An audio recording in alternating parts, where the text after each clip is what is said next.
Good morning, good afternoon and good evening to all the folks out there. Thank you for joining us today as we talk about that essentially exciting topic of end of financial year and tax. I know it's a dirty word for a lot of folks, and hopefully today we'll dispel a few myths, make that process as easy and succinct as possible. Joined today by my colleague and mate Ben Turner, who's the Managing Director for Atlas Tax. He heads up our tax division, and we're just going to run through some of the high-level stuff, the low-hanging fruit that we can get out of the way, help you make most of your time overseas. We all know that everyone's incredibly busy, and this is one of those sort of necessary evils that we have to do. So I think one of the good things I'm looking forward to hearing Ben clarify is whether you do need to do a return or not. That's always the first question that everyone asks. So just as a bit of housekeeping, we're just going to run through probably 7 or 8 slides on the topic, and then throw it open to the Q&A at the end. There's a questions box, so please jump in there. As we're talking, start putting those questions out there. Ben's going to talk for 30, 35 minutes, and then we're going to throw it open to the all-important Q&A Q&A session at the end. Can I just get a confirmation that everyone can see and hear us? Not that, we've got good heads for radio, but sometimes people like to see who's talking. Fantastic. Thanks, Judith. Thanks, Azine. Fantastic. Okay, guys. Well, without a shadow of a doubt, we all know everyone's time is precious, so let's get that show on the road.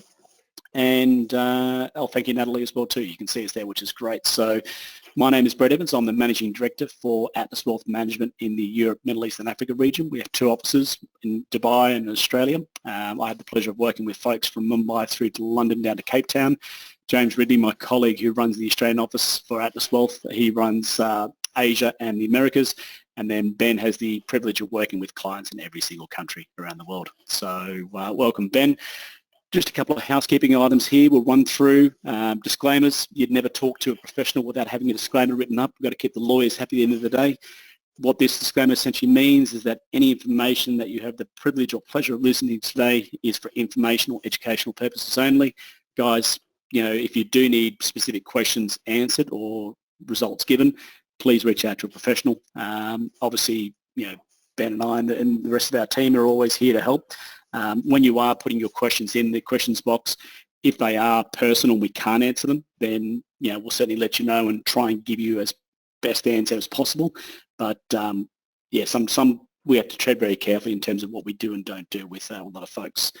As I'm based here in Dubai, we're dual regulated, both with ASIC back in Australia as well as the Dubai Financial Services Authority.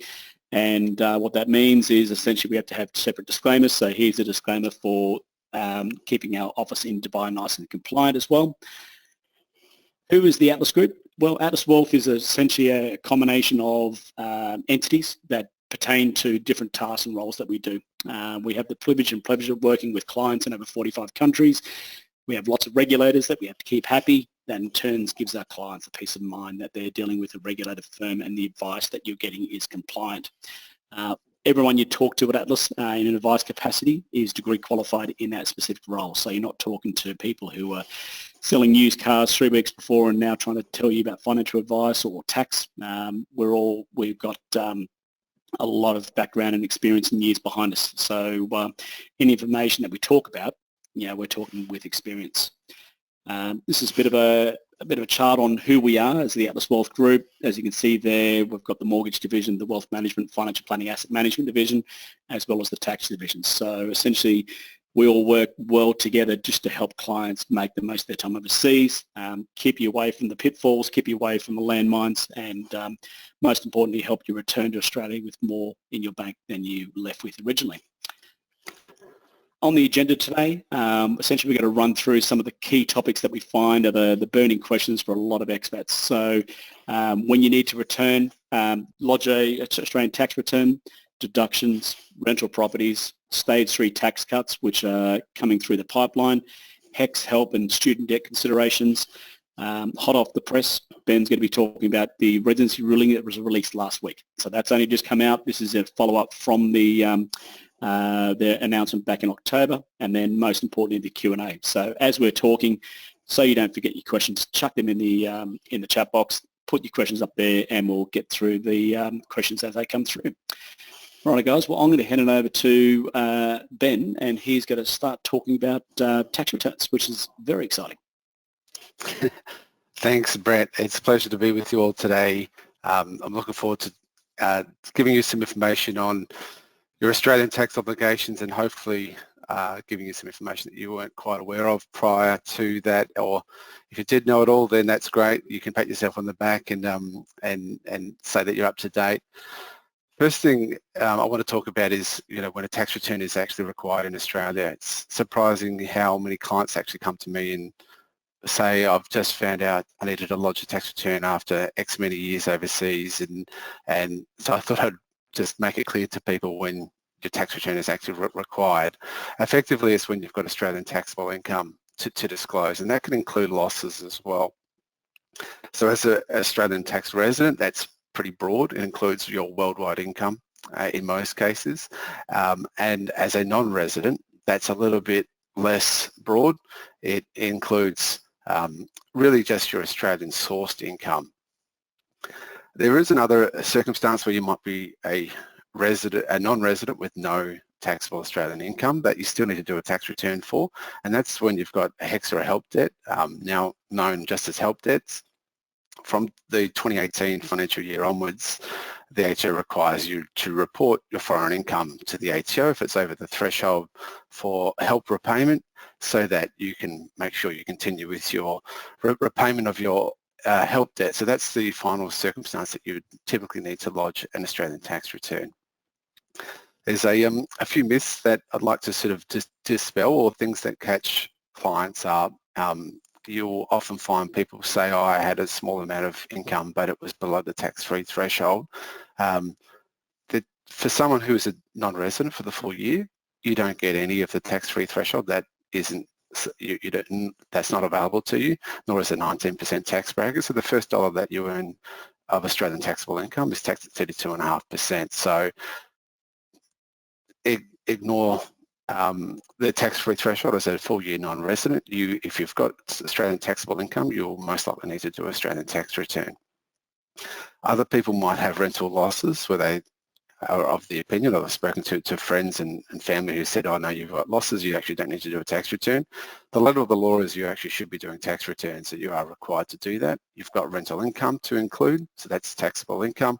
Even if your losses exceed that, so you're in a loss position, you should be lodging annual returns, recognising those losses, having those crystallised and rolled forward for future years. Something that catches a lot of people out is interest and dividends that they receive from Australian organisations while they're overseas. So if you don't advise your banks or your share registry that you're a non-resident when you depart, then they're not obligated to withhold the necessary withholding tax. So interest and dividends fall into a separate bucket, not taxable income, but income subject to withholding tax when you're a non-resident. And if you advise those bodies, they're obligated to withhold the necessary tax, and you can exclude it from your tax return. If you don't have, if you haven't withheld the correct amount or had that amount withheld correctly, then you need to actually lodge a tax return to reconcile that and then pay the necessary withholding tax associated with that. Another thing that catches some people out is income that's been received after they've left Australia and become non-resident. That relates to Australian work that was performed. Typically that'll be situations where someone's received a bonus, and that relates to, say, calendar year. You left partway through the year and you get paid in the next financial year. The income, to the extent that relates to Australian service, is taxable in Australia even if you're non-resident at that time. The other thing that people seem to forget about is when they sell their investments, and there might be capital gains that need to be reported to the tax office, particularly in those cases where deemed disposal hasn't been elected when they leave. If you buy and sell shares when you're non-resident, even if they're Australian shares, typically they won't be subject to Australian capital gains tax if they're bought and sold all whilst non-resident. But if they were purchased prior, then they would still be subject to Australian tax at the time that you sell if you haven't elected deemed disposal. And they'll always be subject to Australian tax if they're taxable Australian property, and that includes physical property or land-rich investments as well. I think it's a good point there, Ben. You know, with that deemed disposal, we see a lot of folks who read online saying that, you know, shares, ETFs, non-taxable assets as a non-resident. Therefore, as I hold them as a non-resident, you know, not accruing capital gains tax, not understanding that because they bought those shares prior to their departure, there needs to be that demarcation between that residency status, both of them and their shares, between residency and non-residency. And certainly any good accountant will inform them of that election choice. Unfortunately, we don't always see that occurring. In a perfect world, not everyone's perfect, but we do sometimes see some very large CGT accruals. And unfortunately, they're on the basis that that accrual's been, you know, that growth has been CGT free. In actual fact, it hasn't. So I certainly encourage everyone to go back and look at their tax return for that financial year of departure to make sure that deemed disposal, if appropriate, has been elected. Yeah, and unfortunately you can't correct it after the event. You know, if you've not failed to make the election, and the election is actually made by the way you lodge your tax return, by the recording of capital gain or loss based on the fictitious sale of those assets, you don't get the benefit of hindsight and go back. You don't have the ability to go back and amend that if it works out better one way or the other. So it can be a bad news story if people haven't considered that during their departure year. So you're absolutely right. Yeah, just to give everyone a bit of a case study, we had a client who held Atlassian shares many years ago before Atlassian became as big as it did, and the client could have chosen to do a deemed disposal crystallising $120,000 capital gain. The accountant convinced him not to do it because he didn't think it was appropriate, and that capital gain ended up turning out to be about $4.5 million. So yeah, if he paid the $120,000, then he would have had the remainder, you know, tax-free. Unfortunately, he chose to ignore it, which he can choose to do, and yeah, it became quite a large liability. So, yeah, absolutely, absolutely. Okay. All right, might move on to the next slide. So there's a number of particular deductions that I think are most relevant to expats. The one that I think is probably the most beneficial for people that it's available for is considering your superannuation contributions. So you may or may not be aware that you have the ability to contribute as a concessional cap $27,500 to your superannuation every year and claim a deduction for that. If you've got employer contributions, that would reduce the amount because the total is $27,500. But where that's available to you, that can be quite an effective tool. There are some tricks and traps with that though, because you actually need to have Australian taxable income to offset that against. So if we're talking about the income subject to withholding tax or investment income through dividends and interest, then they would be falling into a different bucket and wouldn't be able to be offset for that particular super cap. So what we're talking about here is when you've got, say, positively geared rental properties, if you do have taxable capital gains, if you've got income that has trailed from a prior year, for example, employee share schemes with a long vesting period that has periods of Australian service attached to it, bonuses paid in extra years, etc. Those are the sorts of things where a positively geared rental property is probably one of the main ones that I'd see, as well as something where someone would want to eliminate potentially their taxable liability by contributing to super.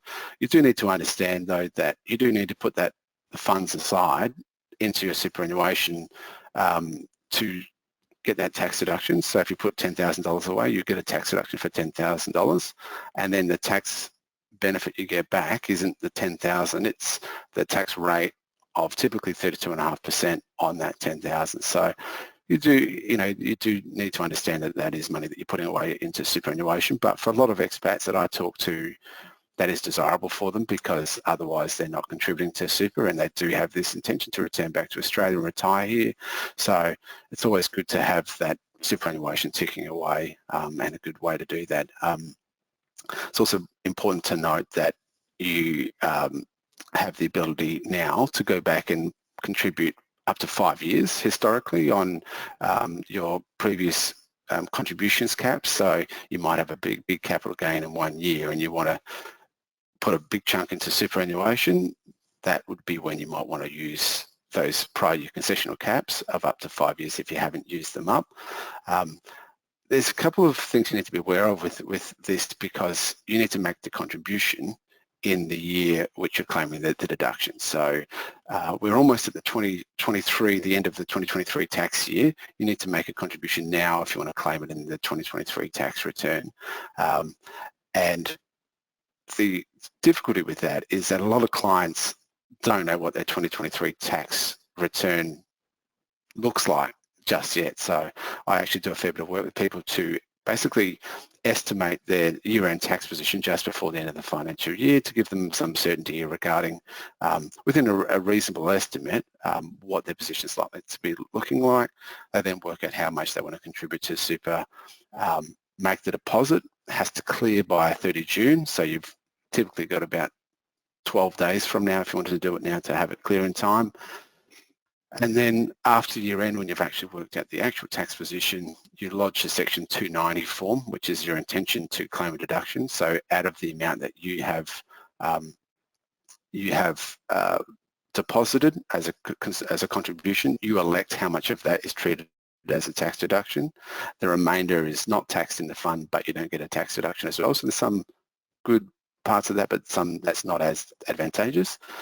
You do need to be aware, though, that you can't bring your tax return into a loss position by having a super deduction. So there's no benefit to over-claiming your super deduction. It's effectively a loss deduction plus it's taxed in the fund at 15%. So we do the Section 290 form after the year end when we know the actual position, so we will align it perfectly with that position.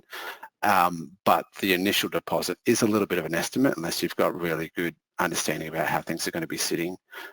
So look, if you've got questions regarding that, it's best to sort of speak to someone like myself and we can work that through with you. Other deductions are straight up deductions like tax agent fees and donations, whereas certain amounts of capital items, they will be depreciable over the time that you're expected to get some useful life out of them. So things like a computer or a phone, if you bought that on 30 June, don't expect to get the full deduction on that. That would be depreciated over a 2-3 year period, however is appropriate.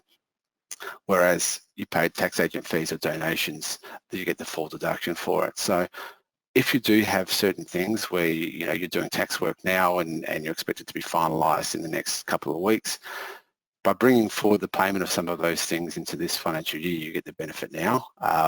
So think about that if that's relevant to you.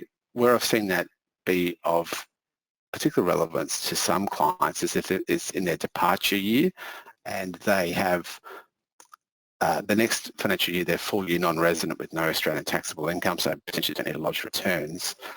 By claiming the deduction in that year doesn't really benefit them because they've basically got that loss then stuck for the next number of years until they actually come back to Australia or they get taxable income in Australia. If that's your situation, it might be better to actually recognise that deduction in the year that we're sitting in now rather than in future years. I think it's an important point, isn't it? People don't realise you can actually bring forward, some of those payments, whether it's interest costs, whether it's expenses. If you can bring that forward into a year where you have the highest earning capacity, potentially, to try and soften that blow. Yeah, that's a good point. I don't see a lot of it, but you can actually bring forward interest payments and things like that as well in home loans if you want to do something like that. And actually, it's the payment of the amount that actually triggers the deduction for you. So it can be done in such a way that gives you the best tax outcome. Yeah, and the numbers never lie to you at the end of the day.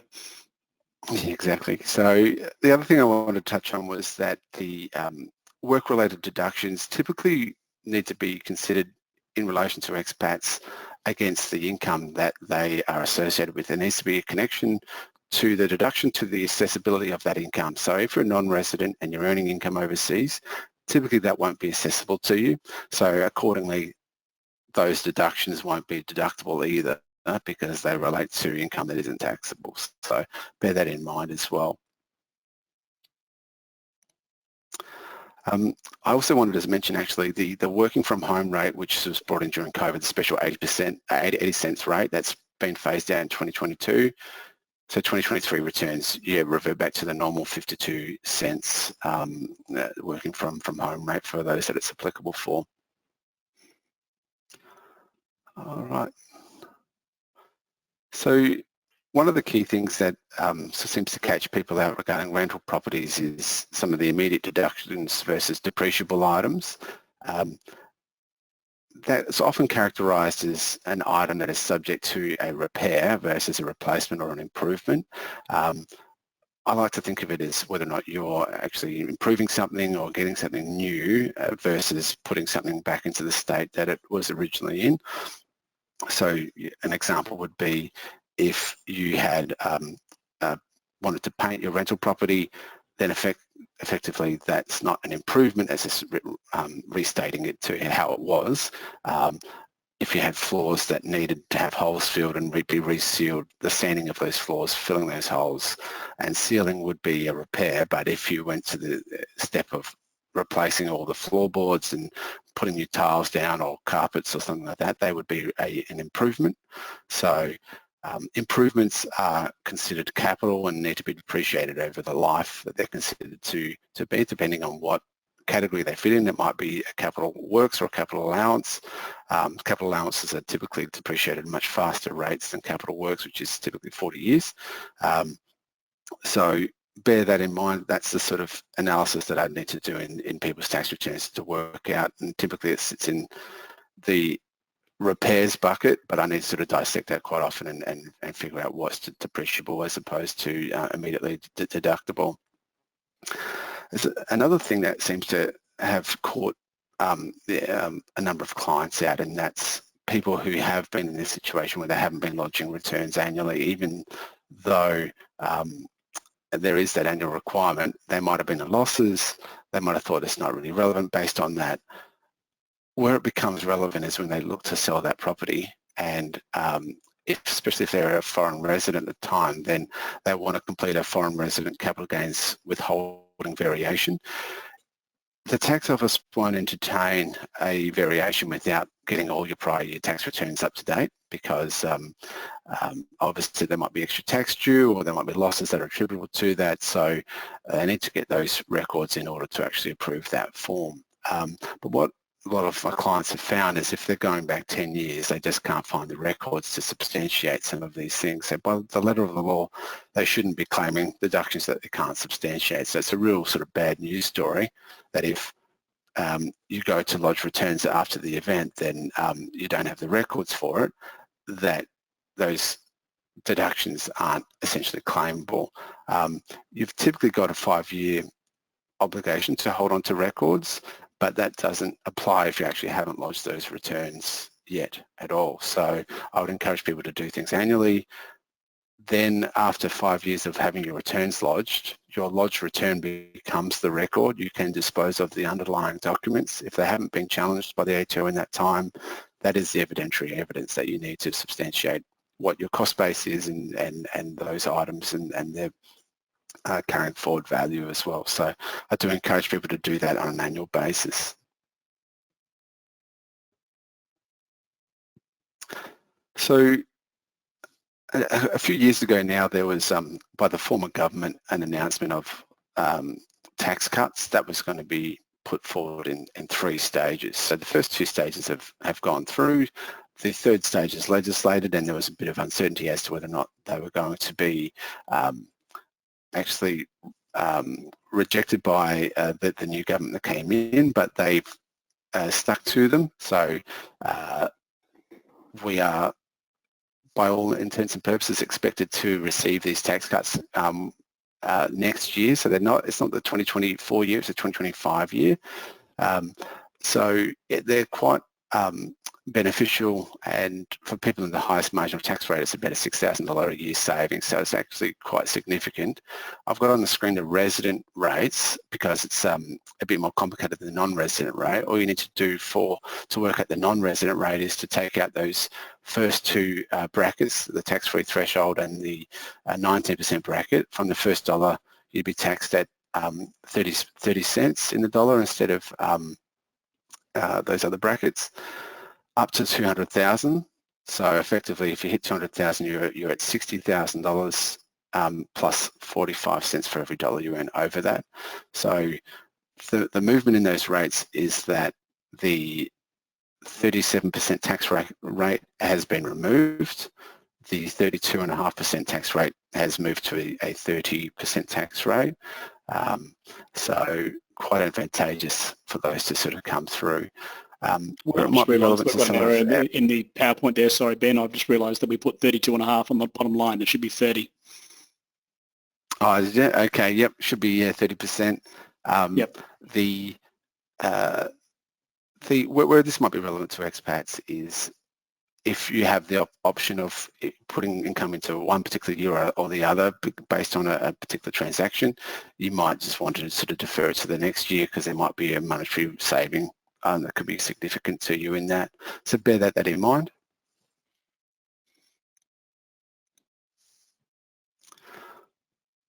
So something that has come up quite recently, has been quite relevant to a number of our clients, is the HELP indexation. We're seeing higher level of inflation than we've seen in previous years. You can see the table there that the inflation rate that the ATO has applied last indexation was 7.1%. So you need to be aware that your HELP debts index not on 1st July but 1st of June, so it was two weeks ago. So we had a number of clients who were in a position where they hadn't lodged tax returns since 2018 and they needed to make those disclosures going back then, and they actually worked out that they needed to completely pay off their HELP debt.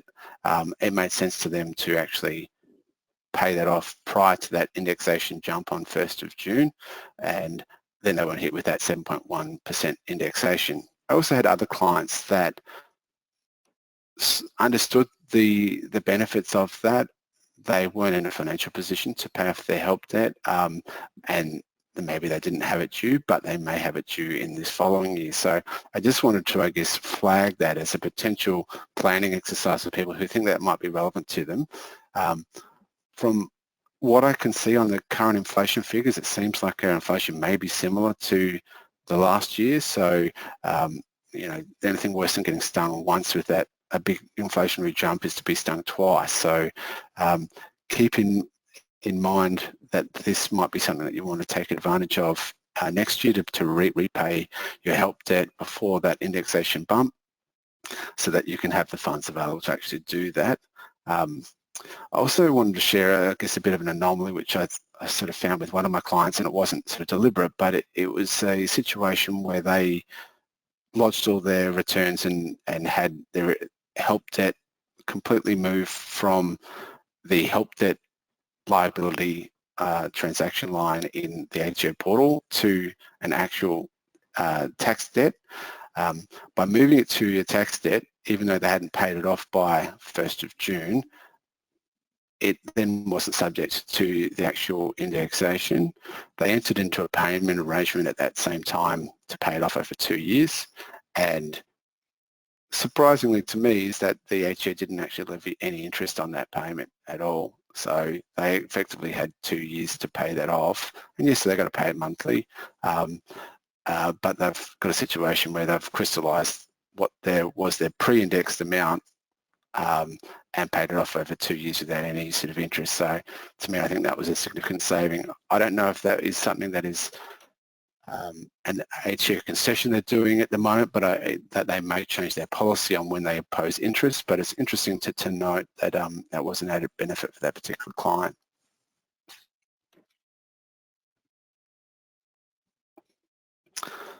All right, so you need to lodge your tax returns typically, if you're using a tax agent, by 15th of May 2024, so there is some time.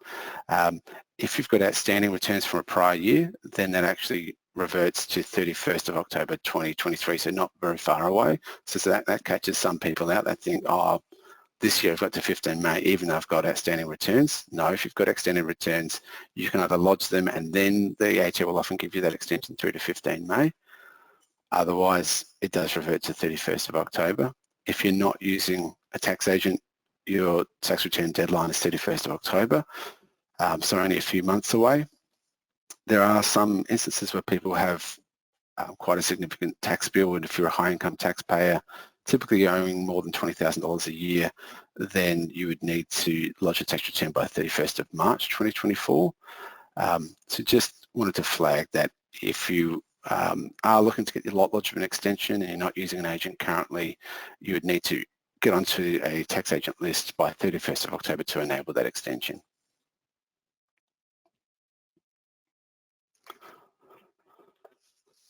So as Brett mentioned, this is hot off the press. The taxation ruling has been years in the works. They originally announced that they would sort of adjusting the position when COVID hit, and then everything sort of changed. The world was sort of turned on its head for a bit, and the ATO took a number of years to sort of understand where their head was at, because all of a sudden everyone was working all around the world in a different circumstance, and that really needed to be incorporated into this ruling. So in October last year, as Brett mentioned, they released a draft ruling that went out for consultation. People had various views and submissions put forward, and it's pleasing to note that the ATO actually considered a number of those things and adjusted their ruling, which was finalised just last week in that final guidance. At a high level, it includes some more flexible working arrangement sort of guidance,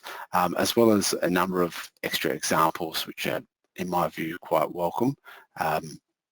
So I don't want to go into it in too much detail yet. I want to flag the fact that we will be bringing out a comprehensive blog post on this, so that you should keep your eye out for that, so that you can get a full rundown if you think this is relevant to you. A number of you on the call will actually be aware of the Board of Taxation report, which is a few years ago now, with the view to changing the legislation. Now, that brought in the concept of this 45-day bright line test. Now, a lot of people still actually think that's law. It's not. That was a suggestion by the Board of Taxation. It is an understanding about where one body had their head at that time. By what I was hoping to see in this budget that was handed down a couple of weeks ago was some confirmation that the government still had this on their radar and was going to put some timeframes to actually implementing legislative change, but they didn't do that, unfortunately. So it's a bit of a wait and see as to where we sit. The rumours behind the scenes is that the government is still supportive of legislative change. One thing in my experience that I would sort of draw on is that it's not common for the ATO to finalise guidance in a particular area if they think there's going to be imminent change to the actual underlying legislation. So even though this was long-standing, I would expect that the ATO wouldn't have released this guidance if we thought there was a legislative change that was imminent. So I think by the time that everything goes through, the best case scenario is maybe a 2-year proposition from now. By the time that legislation's announced, it's received consultation, it's debated through Parliament, and then is costed effectively, and then brought in the following year after it's actually been implemented. I think if the best case scenario is a 2-year proposition from now. So bear that in mind, and we should be giving a lot of credence to this new ruling, because I think it should be the authority for a few years now. Yeah, the new ruling is gospel, isn't it? So until you hear otherwise from us or others, yeah, TR 2023/1 is the word to go by. Right, guys. Well, I think Ben's done a cracking job there, and just really try not to brainwash or overwhelm everyone out there with a lot of concepts, but really just go through and give you a succinct understanding of what you need to focus on over the next 16 days between now and the 30th of June. Questions are coming in as you speak, so start banging your questions, guys. You know, we'll certainly answer what we can. We're normally pretty good at these sort of things in terms of getting everyone the answers they need, but we'll do our best. While we're going through that, I've just put up on the screen there a QR code. So if you are behind your tax returns, or you're a new expat and you need to look at working with someone who understands both sides of the equation, what we call two-dimensional advice, book in with Ben. That's a link straight to his Calendly link. You know, by all means, we're pretty focused on that end client experience, and there's a lot of accountants in Oz who do amazing domestic work, but we do see some doozies sometimes where the accountant has good intentions but doesn't understand the concepts because they're not match fit when dealing with expat issues. So Ben, what do you reckon, mate? We get the show on the road here. So first question we got is from Hassan. He says, if I own a company in Dubai and it is providing services to Australian companies, but this company has not paid me personally any dividends, does he personally still have to file an Australian tax return? So that again, it's a company in Dubai. It's providing services to an Australian company. I'm assuming because he's saying the company hasn't paid him any dividends, therefore he might be Australian resident. So Hassan, if you're on the list there, just confirm whether that's the case or not. But I think what he's saying, he's got a company in Dubai that's providing services to Australian companies. Obviously, the Dubai entity is billing the Australian companies for that, but he's not receiving dividends from the Dubai entity. Then does he need? Oh no, so he's saying he's a non-resident of Australia. Okay, so he's a non-resident of Australia. Does he need to declare the dividends? Am I correct, Hassan, in saying the dividends from the Dubai entity? Yeah, well, there wouldn't be any, okay. If there's no dividends paid, there's nothing to declare. Also, the Dubai entity would be a non-resident entity for Australian tax purposes, so there would be no Australian tax implications of that if you're a non-resident. If you're a resident, then yes, worldwide income is included, but if dividends haven't been paid, I'm not sure if Hassan's referring to the fact that the Australian entity might be a related party. If it's a related party, then if it's incorporated in Australia, then that would have, it's considered a resident of Australia for tax purposes, and any profits associated with that company would be subject to income tax in Australia. So I hope that answers the question to the best that I understood what was being asked. No, I mean, at the end of the day, he's a non-resident.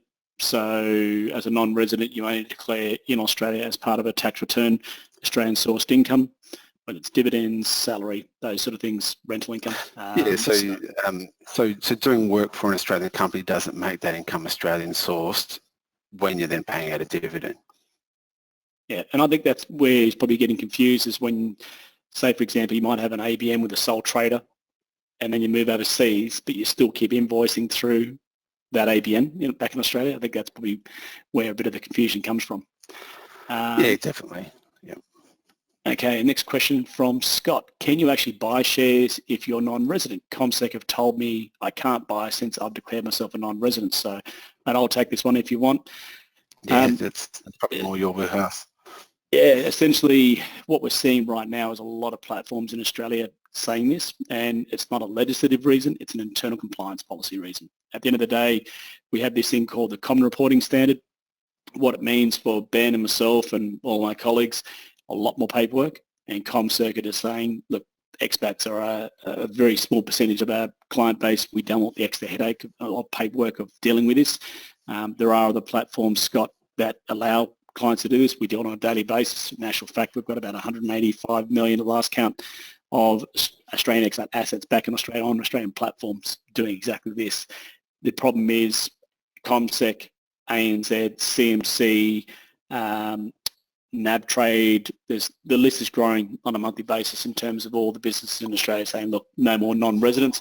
So it's not actually a compliance issue. Sorry, it's not a legislative issue. It's an internal compliance issue. So hopefully we answer that question. I would hazard a guess at their fees that they're charging you for CommSec is, if they're just receiving the brokerage fee, but then they have to do the compliance every time that they've got a non-resident dividend paid out, they need to withhold the money, they need to send it to the ATO. All of a sudden they might realise that's not profitable for them based on the fee they're charging for non-residents, so they might just say, well, we're just not going to do that. And it seems to be what a lot of the big players, like you said, are doing it. So yeah, it's not a legislative thing, it's just a business decision we're seeing a lot of those players do. Yeah, and just to answer Scott's put a follow-up question saying, can we provide examples of other platforms? It will depend on your jurisdiction. So, legally we can't recommend a platform to you. ASIC ties up in knots in terms of me espousing that.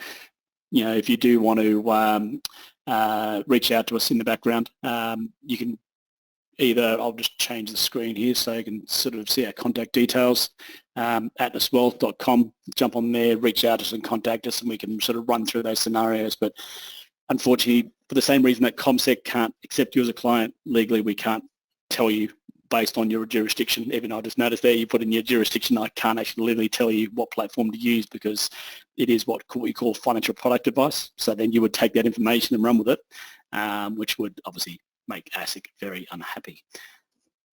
So you can see the world's getting very small on a compliance basis now, and it's making it difficult. We can still navigate it, but we're just got to be careful. We keep the powers that be very happy. Next one, question from Manny. Actual income received in this financial year has to be included in this year's tax return, question mark, even if this income is actually a payment in advance, e.g. rent paid early. Yeah, if rent's paid early, then you need to include it this year. So it's the same as receipts as payments. So that can be a negative for some people. It's not typically related to the period that it relates to. It's really on a payments basis. So yeah, you can use it both ways, can't you? I've seen clients actually do the contract date for a sale of a property 1 July as opposed to 30 June. Those little things, just trying to be clever. I mean, the first step is understanding the way that it works, and then you can then position your affairs to make sure that it gives you the best outcome. Definitely. Question now from Melissa. When you start to build equity in your portfolio, property portfolio, should you look at refinancing your loans? All my loans are P&I payments and would like to have interest only to purchase another investment property in the near future. Do you want to have a crack at that, or do you want to both have a stab? Yeah, we'll both have an input on this. It's probably not directly either of us, but we've got a lot of clients that have seen this. So I can only talk, I guess, from what I've seen. It's not, I guess, tax advice, this particular answer, but it is more about what I've seen.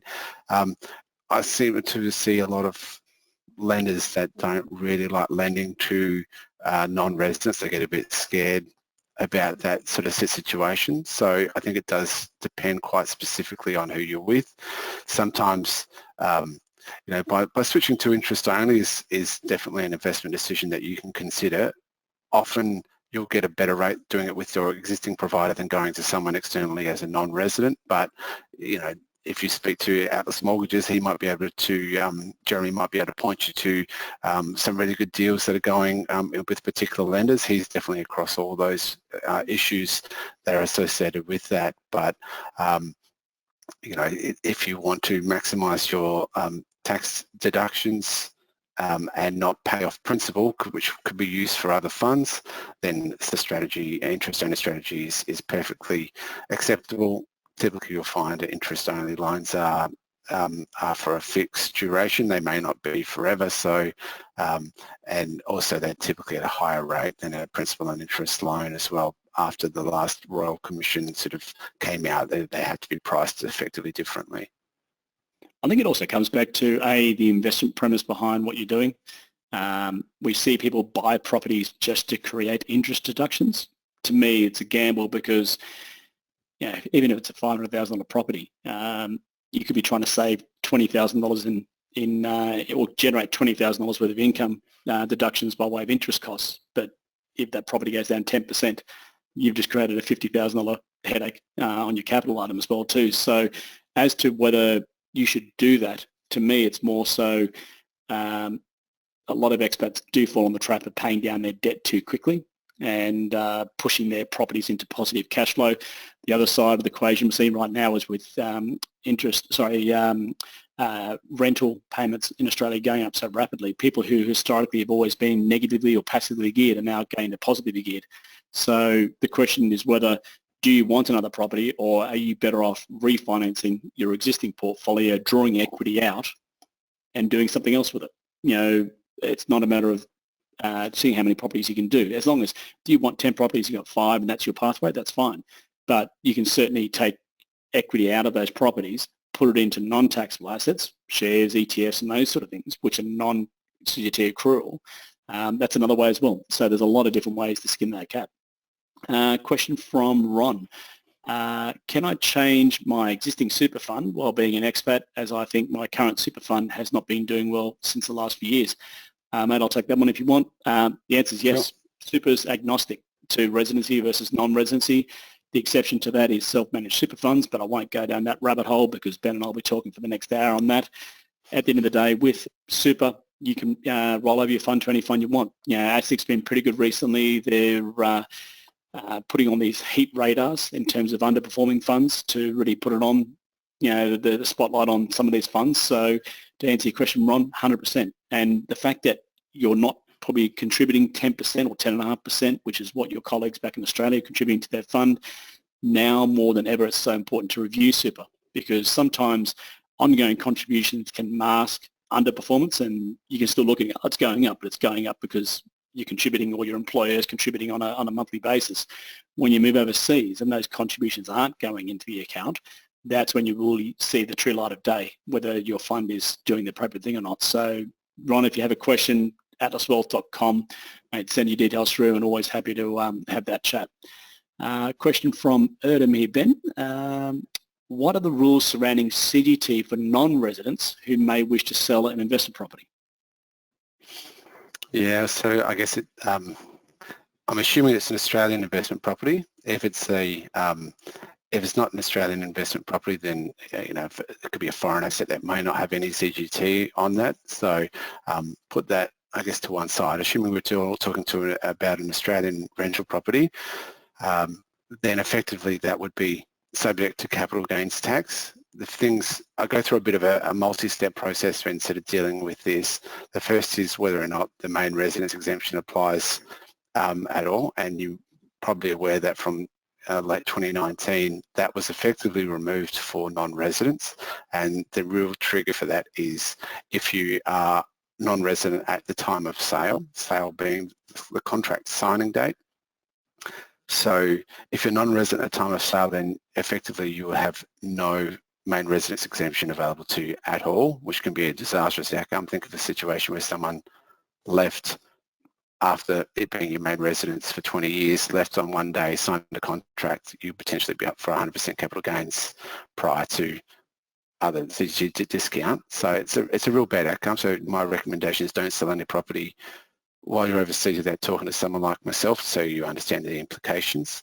It would be subject to, assuming, sorry, let me put a caveat on that main residence exemption. There are 3 life events that are very rare. They're pretty disastrous things to happen, like marriage breakdown, death of a family member, that you can still get the main residence exemption if you sold whilst you're overseas. So sometimes that can happen. Even I've had situations where people have broken up and sold a property, but they haven't had a court order actually come through yet. They haven't been eligible for the main residence exemption in that situation. So then it is taxable.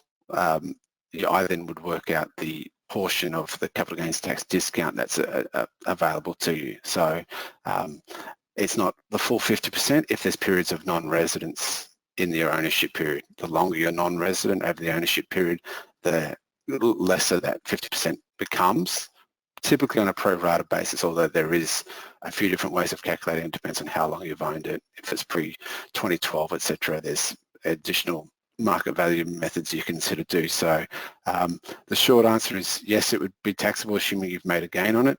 The long answer is how much really does depend on your personal circumstances. No, good answer, and I think that's the thing. It's how long's a piece of string. Is there partial MRE? MRE has always been a investment property. There's more context there. So Erdem's just followed up with another question saying he wants to lodge his own tax returns this year, but he's been using for an agent for a while now. What does he need to do? Do I just go ahead and lodge it, or does he have to notify his previous agent? There's no requirement to notify your previous agent. If you lodge a return yourself, then it displaces any existing agency that you've got. So that is a possibility.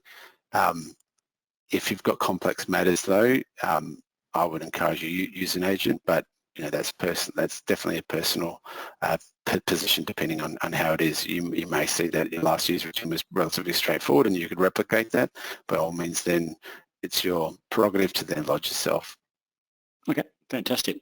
Hassan's just put a question up here saying, what's the latest for pension payments for Aussies who have been non-residents for many years?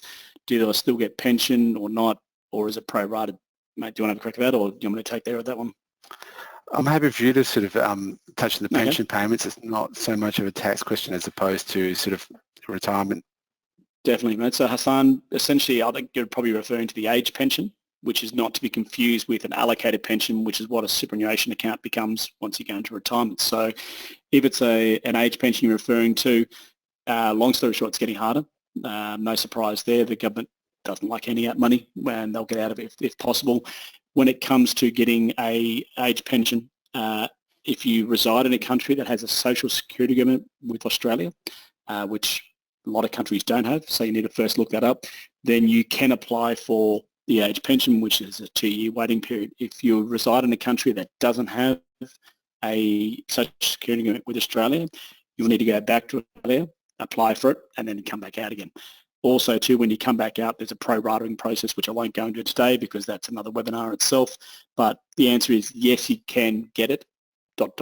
There's a but at the end. So, yeah, still available, but it's obviously assets tested, means tested. There's a lot of things there along the way. Question here from Natalie. Re-super contributions, is it advisable to offset Sydney rental income by super contributions even if the expat is not sure they will ever return to Australia? Could they still claim the money at the retirement from overseas? At what tax rate? Taxed in the tax residency country or by the ATO? I didn't catch the last part of that, so I'll answer the first part first. If it's positively geared, then you would be paying tax if you're non-resident at 32.5% or the following years at 30%. So in my view, it's not a bad strategy. You can still, even if you're non-resident, you can still take out your money out of super tax-free after you hit preservation age. So you don't necessarily need to be in Australia at that time to get the tax-free benefits of superannuation. That, however, does need to be contrasted with whatever country you're in at the time, because, you know, certain countries, you know, for example, America would probably like to tax you on any distribution you get from a super fund at that time. So whilst it might be tax-free in Australia, you might have a tax bill in the US. So I don't like to sort of say that's necessarily beneficial without understanding full circumstances and the country you're planning to potentially retire in, so you can give a full answer to that. Yeah, and I think that goes on to the second part of the question. So she's saying, what does it tax that when she pulls it out? In Australia, if you meet the preservation age, you can pull that out tax-free.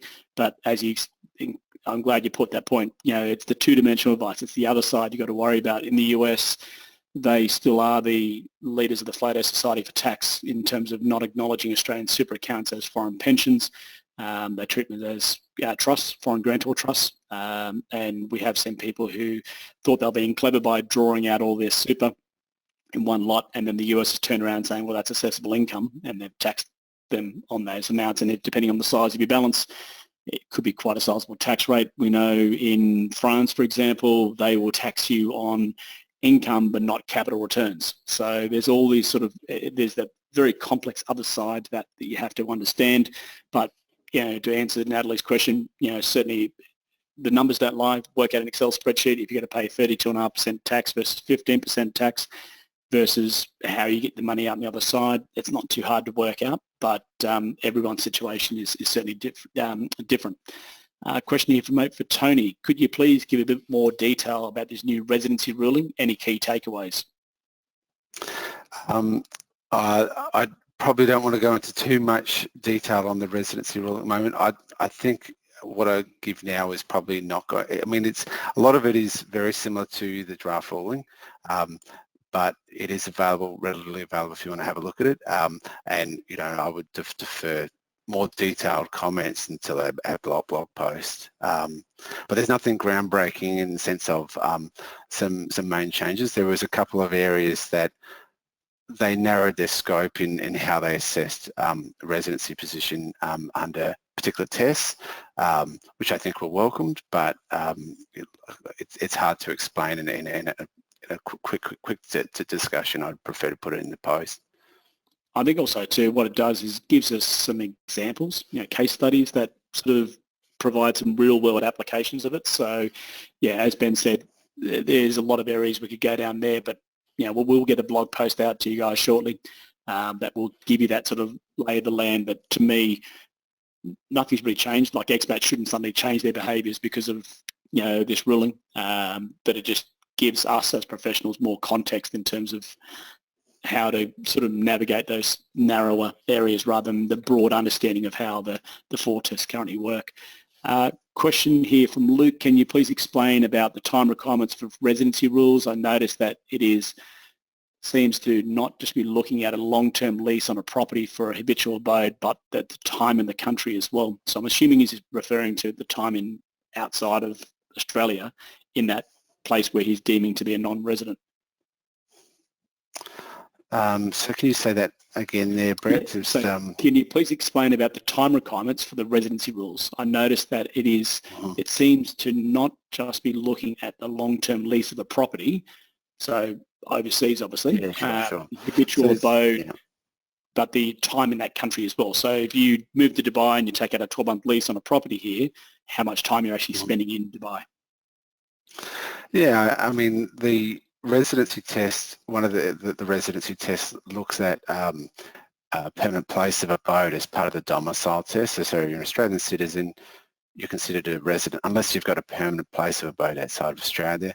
What's considered permanent? Well, that's been a question for the courts, and there was a recent case, Harding's case, where they said that the long-established principles is you don't really get over the talking points until you've been outside of Australia for more than 2 years.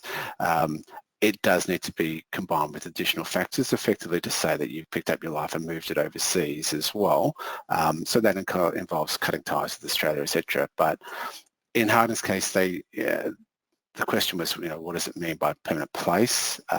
You don't necessarily have to have a lease of a certain duration. It comes down to intention, and the intention is for a particular country that they specified in that ruling. It doesn't matter if you move around to different places within that particular country, that's okay, but setting a particular country as your place of abode on a permanent basis of the intention of at least 2 years. I mean, in Australia, we don't typically take out more than a 12-month lease here, even though you might intend to stay here regularly, like for a lot longer than 12 months. So I don't think it's realistic to necessarily get a lease duration of a certain length. What the tax office does look at, though, is all the evidence that you can support about how long you're intending to have in that particular country, and they'll look at things like what your contract says, what your visa says. So is it a permanent open-end contract? Is it something that only is 12 months with no right to renewal, etc.? That, to me, says it's a bit of a risk to think that maybe then your intention is to be there more than 12 months, although that's some people's reality if it's a starter job in that particular location. You need to be able to sort of tell that story. Part of the services that we do is provide, I guess, a briefing with people where we run through all these factors and document what someone's intention was at a point in time. So it does show that you've got this particular intent that's been looked over through the lens of someone who's across these particular rules, and give you a bit of guidance as to whether they think you're resident or non-resident during that position. Yeah, I think people sometimes join the dots in the most appropriate ways or inappropriate ways, depending on their circumstances. So having a chat to Ben about that is very important. Yeah, definitely. And look, there's definitely people I've spoken to who have either not gone ahead with an assignment because they realise it's not going to have the tax benefits that they anticipated, or they've actually restructured their assignment to be able to be in a position where the facts support a non-resident position. That's perfectly fine under the rules, but the worst thing to do is go ahead over there and then get tapped on the shoulder by the tax office and say all of a sudden your UAE salary is now taxable to Australian marginal tax rates and you're up for 47 cents on the dollar. Yeah, exactly. Next question from, just trying to get through, we've got a few questions here. So from VB, I hold a 5-year permanent resident visa and I'm going back to Indonesia where I'm from. I have a property here in Australia that will be rented out. Once I lose my PR visa, would my tax implication be the same as a non-resident for tax purposes? So, yeah, look, if you're going back away from Australia permanently, then you'd be considered a non-resident from the date that you permanently departed effectively, without considering your broader facts, but that would be the standard sort of situation. So yes, you would be treated as a non-resident, because that's what you'd be considered. Even citizens can become non-residents of Australia, so it's not necessarily tied to your visa. The more relevance of the PR is when you're in Australia that you don't get the benefits of the temporary resident conditions and the concessions that are associated with that. You're taxed as if effectively you're an Australian citizen and you're taxed on worldwide income. Well said. Question from Ali.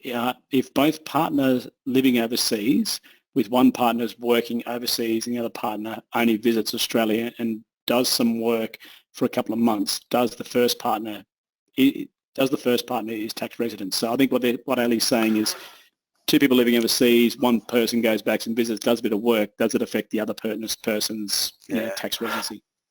So I wouldn't expect that to be a definitive determining factor in residency. Yes, it does build a case that there's some additional links to Australia. So when you're considering all the pros and cons of residency versus non-residency and where the weighted factors are, there's probably slightly higher weighting towards residency, but generally what I find is that most people have a much stronger weighting to the non-resident. If that other partner is returning and you've got family there and your way of life is in that country outside of Australia, then typically the non-resident is easily outweighing. It's possible though in certain circumstances that spouses who do spend a reasonable amount of time apart, they can have different residency treatments between the two of them. One person's residency position doesn't necessarily mean the other person will have the same, but it can be affected depending on what those factors are. If they bought a house back in Australia and the other partner then all of a sudden starts to buy a car and spending more time back in Australia, then the things start to shift a bit. So you really do need to look at all the facts to see, well, have you tipped over to Australian resident or not? Those enduring ties, isn't it? It's more the ethereal behavioural basis as opposed to the ones and zeros. Question here from Karen. I just purchased an investment property that is negatively geared. Is there anything you'd suggest I do for the financial year 2023 financial year?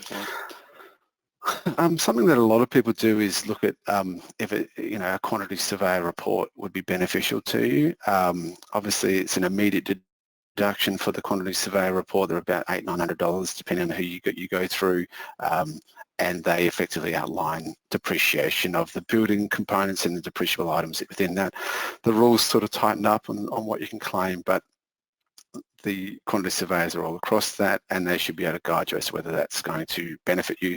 Typically it works best for newer houses that are that haven't been fully depreciated, so things that have been substantially renovated or are under 40 years old. The newer the better in relation to that.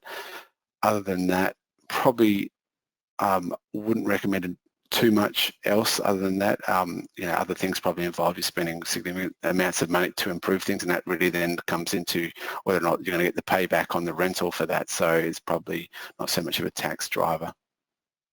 Okay, fantastic. Okay, next question from Liz. Regarding depreciation versus immediate deductions on investment properties, how is water damage and protection from future or repeat damage treated? Where's that line? Is it a repair or is it improvement? It's a good question. If you put it back to the same sort of spec, I would say that's just a repair. If you use that to completely remodel the bathroom, say, then I think you're in improvement territory. So it's a bit of a distinction then. In most cases, I think you wouldn't go back and put it to 20-year-old bathroom. You'd fix it up and you'd make it look nice. So I think in most cases you'd find that would then be depreciable on that. Yeah. Okay, fantastic. Question from Scott. Can you please share some more information about when expats can claim personal super contributions as a tax deduction, S290? I'm a non-tax resident of Australia but still contributing to super.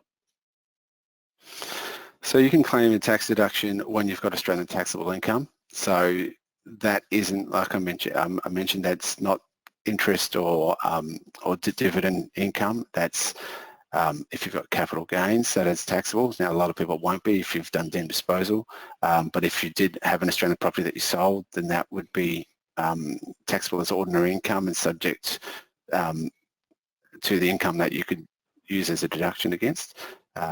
Other thing is if you've got positively geared rental property, trailing income that's Australian sourced. If even if you're working some months in Australia or doing some work in Australia, then that would be considered Australian sourced and should be taxable in Australia. That's the sort of income that you can offset using a super deduction. If you're unsure, happy for you to reach out and I can give you specific instructions based on your circumstances. Next one. Next question, and I can probably handle this one. With the 27.5K contribution to your super, can you contribute it to an SMSF? From Joanna. Unequivocally, no. And essentially what that would be a breach of the active members test. So super, self-managed super funds as opposed to industry or retail funds has its own specific rule set. And the two biggest ones you need to abide by are central management and control and the active members test. Central management control is all of the high-level decision, ability to hire and fire has to be in Australia. You can't be overseas WhatsApping a brother or a sister or parent. That has to be controlled in Australia. The second one is the active members test. You cannot contribute to your self-managed super fund come hell or high water. If you do, you'll lose the tax deductions and the tax effectiveness of that SMSF, and you could lose up to 40% of the balance. Not, the tax deduction, actually the balance. And if you don't rectify it within 1 year, then it can be up to 90%. So the way you can manage this, and this is not personal advice, but this is just general advice, is you can set up a separate super fund, which is a retail super fund or an industry fund, contribute to that. And then when you get back to Australia, roll the money together, and then you don't breach the active members test. The Libs did propose some rule changes back in 2021 in the budget that weren't passed, and that was going to make self-managed super funds more friendly for expats. Unfortunately, that's gone by the way of the dodo. We haven't seen anything from Labor, so nothing to be said there. So yeah, please do not contribute to your self-managed super fund while you're overseas. Okay, question from Ron. Can I change my existing super fund while being an expat? Oh no, sorry, we've answered that one, so it might have come through twice there. Okay, question from Melissa. When the property portfolio is going from negative to positively geared, what would be the next best step? What are the options? Will offset those gains, i.e. looking at repairs to properties, painting house, or would buying another property negatively geared at be best? I don't think we jumped in the rabbit hole, Ben, because that's now starting to become personal advice in terms of the options. I think we touched on before, you have the option A of obviously, buying another property. That should only be done if that is an investment thesis as opposed to trying to create tax deductions. B, refinancing, drawing equity out to create a larger loan and then redeploying that capital somewhere else. So I think we probably cover off on that. And I just want to get through some of these questions because quite a lot. So next one from David here. I understand that you will provide guidance on TR23, but are there any changes to the 180-day rule for the 23-24 financial year? The 183 days is a legislative rule. So, and people think, this is a common misconception of the rules, that if you're not in Australia for 183 days, then you're definitely not a resident. You only need to satisfy one of the four tests. The 183-day test typically looks at people who are not citizens who are coming into Australia. If you're a citizen and you've left and you've come back, there was a case a couple of years ago where someone was in Australia for 53 days and the other factors supported ties to Australia. He was deemed a resident in that particular tax year. So don't think that 183 days is the be-all and end-all. That's also a two-part test where if your usual place of abode is outside of Australia, so that's a lesser standard than a permanent place of abode, then all of a sudden that test isn't satisfied anyway. So a lot of people sort of do misunderstand the 183-day rule.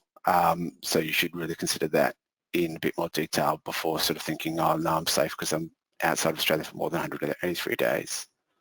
And it's important to note too, under the new proposed Board of Taxation recommendations, the 183-day rule is still there in terms of determining whether you go to the the secondary test, isn't it? So if you're in Australia for greater than 183, you're an Aussie tax resident. It's only if you go outside of Australia for 183, then do you do the proposed 45-day rule and the factor tests and those sort of things. So that 183 should certainly be ingrained in everyone's psyche. Right, on to the next one. This is a good one for you. So from Tony, I'm working overseas for a UN organisation. I have to move countries every 3 years or so, and I'm not a tax resident of the countries that I get stationed in. But it seems I will not meet the requirements for tax residency in Australia too.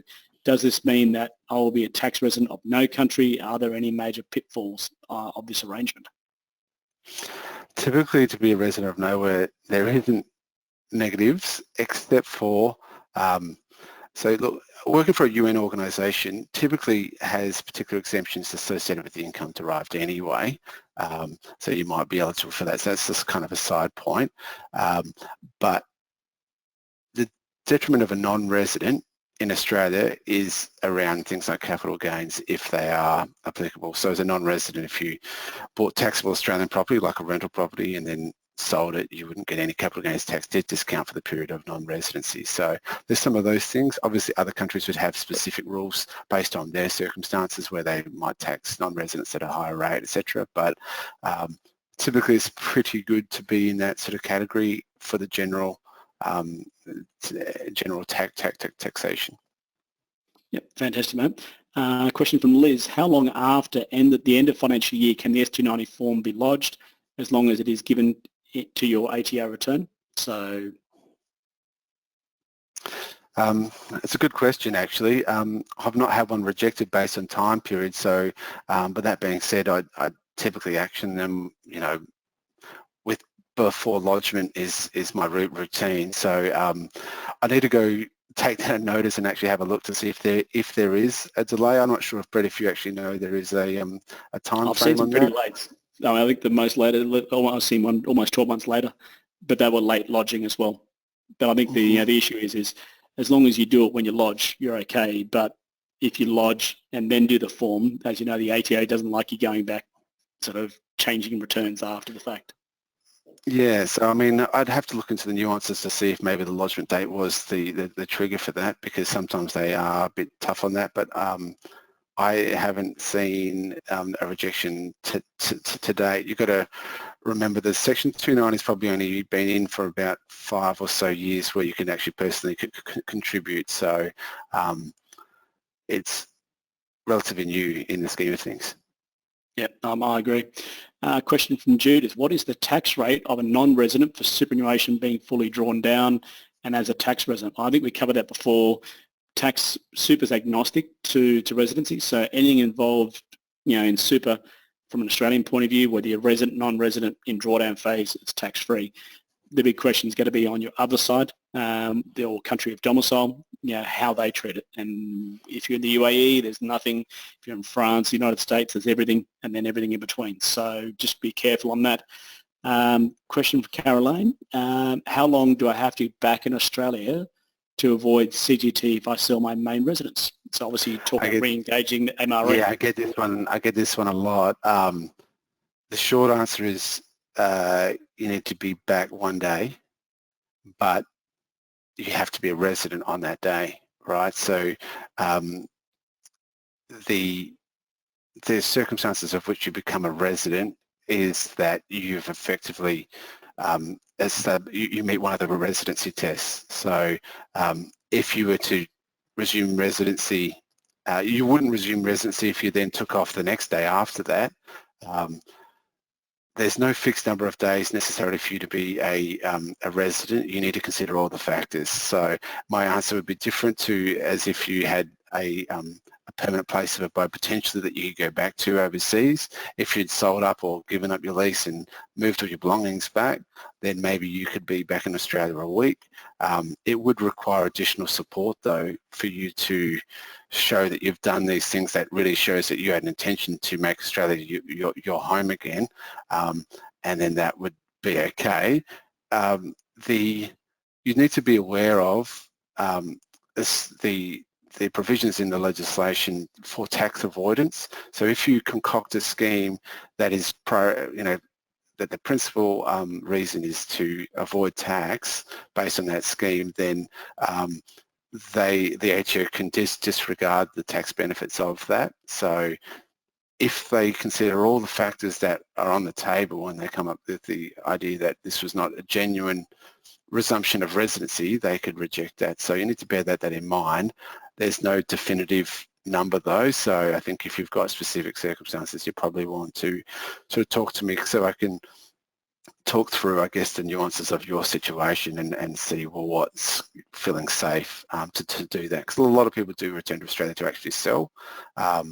And in most cases, the HEO is perfectly fine with people doing it shortly after they come back to Australia. It's a good investment strategy to do that. Definitely. Next question from Natalie. If I declare myself as a non-resident to my bank, say NAB Trade or CommSec, will I be forced to sell my existing shares? Actually, I can speak from experience. We deal with this on almost a weekly basis. There's probably two stages we find when you ring up CommSec or NAB and say, I live overseas. First thing they'll do is normally they'll freeze your account. And what will happen there is it means you won't be able to buy anymore, but you will be able to sell. Depending on the time frame, how quick you react, some people just choose to ignore it and just sort of sit there in the ether. And we have seen CommSec actually cancel the CHES after an amount of time once the account's been frozen. And by doing that, it converts all your holdings to issuer sponsored, which means then you have an individual number per holding. SRN's is the issuer sponsored number, starts with an I, looks like a 1, it's about a 10-digit number. That becomes difficult because then what they'll do is link and computer share, and the registries will send out statements to you. If you reside overseas and they're sending it out to a foreign address, there's a high chance you may not receive it. And by doing that, then you have to turn around and, believe it or not, spend up to $110 per holding with the registries to get digital access to your SRN, because legally they only have to provide it to you once, which they do in written form.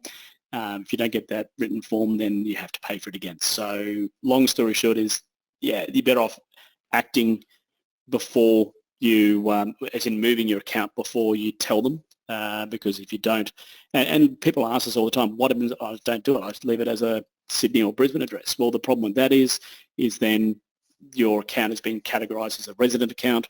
Therefore, the share registry doesn't know to deduct any non-resident withholding tax. And if you think about it, when Ben or whoever your accountant is does your tax returns, it might be the smallest amount, but the ATO has been known to be pedantic about these small amounts, and it might be $100 a year that hasn't been deducted appropriately. And then you have to refile, and suddenly a bigger problem becomes you're trying to save money and you end up spending thousands refiling, and yeah, that's not a good situation to be in, but we do see it on a regular basis. So don't try and be clever. Don't use an Australian address if you want to be squeaky clean and compliant. Question from Erdem. Thank you, gentlemen. We'll be in touch. Thanks, mate. Appreciate it.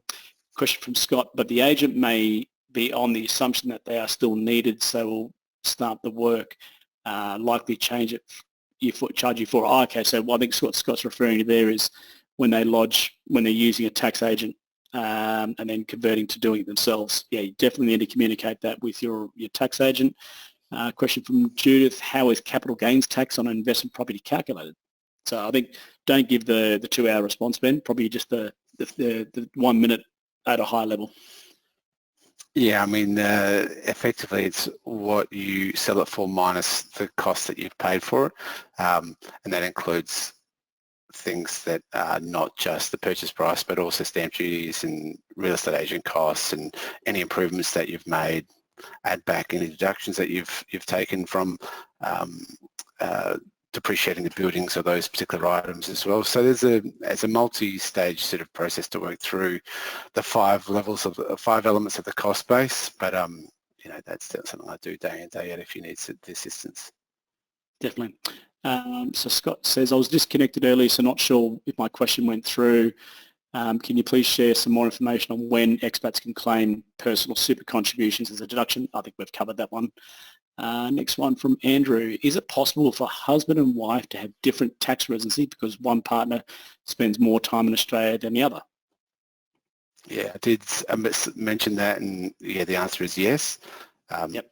There is a level of connection to Australia if one partner is a resident. So the ATO may have their eyes on the situation, and it's probably just more important then that you actually are comfortable that you still are non-resident, and if you're unsure, get advice on it, because if you find you're not what you think you were, then you might actually be up for a big tax bill or an unexpected tax liability. So it's good to get some certainty when your position changes, so you can get an updated view on where your residency sits. 100%. Question from Natalie. Thank you. That answered my question. I'm in France. Oh, there you go. It's a good guess. So yeah, we've got a lot of clients in France, and it's a weird, I mean, I don't have to tell you, Natalie, how weird the French system works, but it's different, that's for sure. Question from Jamie and Gillian. G'day in Saudi, guys. Hi, Brett and Ben. I'm spending 8 weeks in Sydney, and I use Medicare for emergency, myself, kids, or otherwise, will that impact my residency status for my husband, who is obviously overseas? So yeah, it's an age-old question that a lot of expats have. If an expat goes back and uses Medicare, does it mean they're a tax resident? I've never seen it actually being a factor in the residency. I should actually look up to see whether or not you're excluded from using Medicare. I believe you're still sort of entitled to an Australian citizen, as it does sort of fall outside of the tax rules. It's not actually impacting the advice I'm giving clients, but the short answer in my view is I don't think it should have an impact. I'm not sure if you've got a view on that, Brett. No, look, I think to me, I always defer on the side of caution. You know, certainly if you're based in the Middle East, you'll have health insurance that covers you globally. It's a paying claims sort of situation. If it's an emergency, look, it's not about the cost. You know, if you get hit by a car, yeah, 100% do it. But if, you know, we find people will go back to Australia for elective surgery, which is because of personal preference, at that point, yeah, look, I mean, if you're claiming to be a non-resident, you're claiming that, you know, and I'm here in Dubai, so therefore my actions are mapping over an Emirati. Would an Emirati fly to Australia and get an operation done? Yeah, probably not. So I would prefer personally, you know, I'd you know, get it done overseas. But if it's an emergency, yeah, you mean you got to do whatever it takes to survive. So yeah, but it's a tough one because the Centrelink and Medicare rules are at odds to the ATO rules. So the ATO rules essentially state that your actions must map that of a foreign resident. Centrelink says that you can use your Medicare card for up to the 5-year expiry on the card. So if your card is 5 years and you move overseas 2 years into that 5, technically according to Centrelink and Medicare, you can use it for another 3. So me personally, I don't want to be that first person that Ben sees on that list of booking in court. So I'll always be a bit more cautious there. But some, you know, go back and use it quite regularly. Yeah, look, it's never come up in any of the cases that I've read, which is interesting. I'm not sure if it's politically unsavoury to go after someone who's using Medicare. I do think it would be a bit of political hot potato, but that doesn't mean that by the letter of the law you should be doing it necessarily. So if you can avoid it and it is sort of just a nice to have, then I agree with Brett's position. But if it's a matter of significance and could be a deal breaker for you, then I think maybe it would be something that we should link in on to see whether or not the broader circumstances might produce a problem for your residency position. Obviously, there's sometimes recovery time, etc., that might mean you're spending time in Australia. Sometimes you might not be earning any income, so even if you were a resident, it wouldn't actually have any tax impact anyway, in which case I wouldn't be so concerned. So you do always need to consider broader circumstances with these things. 100%. Question from Michelle. Will a recording of this be sent around? Would like my spouse to listen to this. 100% Michelle. We'll be sending out a recording in the next 24 hours. So if your husband suffers from insomnia, then guarantee this will cure it in a record amount of time. Question from Suzanne. For someone leaving Australia, any must-dos for being considered as a non-resident? I guess, Ben, what's your top 3? If you want to be thinking about non-resident, unequivocal, roll gold, what are your top 3? Probably marking on your departure information that you're leaving Australia permanently, advising things like banks you're non-resident, creating a paper trail anywhere essentially where you can go and say this is evidence that I intend to do something permanently. Also things like selling your cars or something like that as well, indicating a level of permanency, giving up memberships that aren't essential. I mean, I wouldn't give up an MCC membership I've been waiting for 30 years. But if there was a gym membership, if you kept it on foot, the AGM might be a bit curious as to why you'd actually need a gym membership when you're overseas, you know what I mean? Yeah. I'll always like to say, put yourself in the foreign resident's shoes. You know, I'm in Dubai. Would an Emirati have an Australian gym membership? No. And that's what I'm taking the Cuba off and putting the Candura on. It's all about mapping to my statement of claim, which is that I'm a UAE tax resident.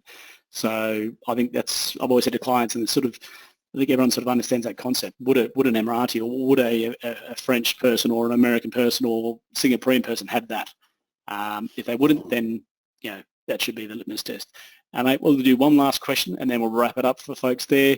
From Dahashi, if as a non-resident you only buy shares in companies that pay 100% franked dividends through an Australian online broker, would there be any non-compliance by the broker?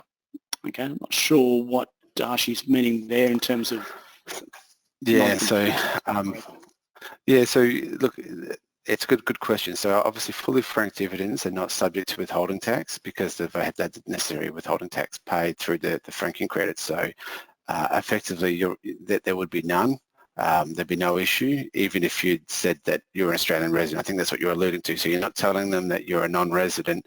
They're just doing franked dividends. There'd be no need in that case for you to lodge an Australian tax return if that was the entirety of your Australian sourced income.